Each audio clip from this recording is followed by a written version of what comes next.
میں کراچی جا رہا تھا، جہاز میں ایک نوجوان بڑا خوبصورت میرے پاس آ گیا، کہنے لگا مولانا صاحب اللہ نے مجھے سب کچھ دیا ہے، رزق دیا ہے، گھر دیا ہے، دولت دی ہے، لیکن میں اپنی بیوی سے اتنا تنگ ہوں، اس کی 30 فٹ لمبی زبان ہے۔ میں کہا 29.5 فٹ کٹ دے، باقی 6 انچ منہ چڑھا، اس کی 30 فٹ لمبی زبان ہے۔ تو ایک بیوی کی بدتمیزی سے پریشان ہے، ایک خاوند کی بدتمیزی سے پریشان ہے۔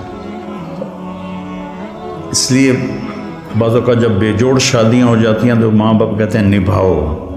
طلاق کس لیے ہے؟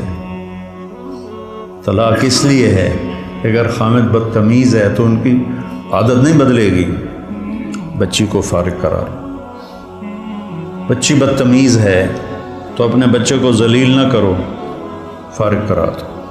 اللہ نے طلاق اس لیے رکھی۔